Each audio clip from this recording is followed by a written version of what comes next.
પાટણના એમએલએ કિરીટ પટેલ અને chief officer વચ્ચેનો વિવાદ પહોંચ્યો કોર્ટમાં। ચીફ ઓફિસર હિરલ ઠાકરે કિરીટ પટેલ સામે બદનક્ષીનો દાવો કર્યો। કિરીટ પટેલે બીયુ પરમિશન મુદ્દે ચીફ ઓફિસર પર આરોપ લગાવ્યા હતા। કિરીટ પટેલે ચીફ ઓફિસર હિરલ ઠાકર પર લગાવ્યા હતા ભ્રષ્ટાચારના આરોપ। Chief officer Hiral Thackeray chief judicial magistrate કોર્ટમાં આ અંગે ફરિયાદ કરી।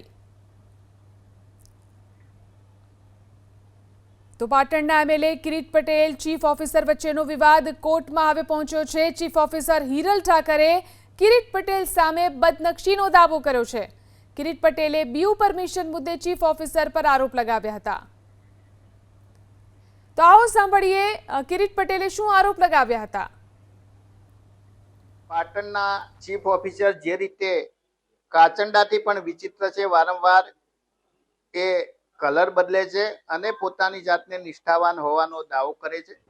આજે ચીફ ઓફિસરના પગ નીચે રેલો આવ્યો છે।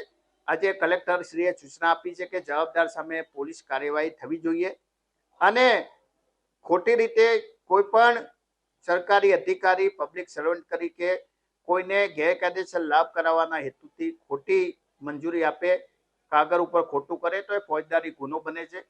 એન્ટી કરપ્શન એક્ટ નીચે પણ આ ગુનો બને છે, એટલે એ પ્રમાણે કાર્યવાહી કરી અને ગુનો નોંધવા માટે કલેક્ટરશ્રીએ સૂચના આપી છે। પરંતુ હવે ચીફ ઓફિસર એ બીજા લોકોની સામે ગુનો નોંધવાની વાત કરે છે। ખરેખર તો આની અંદર પહેલા નંબરના આરોપી જેને સહી કરી છે ચીફ ઓફિસર આવે છે। એટલે આગામી સમયની અંદર નામદાર કોર્ટની અંદર પણ સેશન્સ કોર્ટની અંદર અમે દાવો કરવાના અને પિટિશન કરવાના છે અને અગાઉ જે પણ લોકોએ ભારતીય જનતા પાર્ટીના અને અમારા કોંગ્રેસના લોકોએ જે અરજી આપી છે એના આધારે કાર્યવાહી કરવાની છે।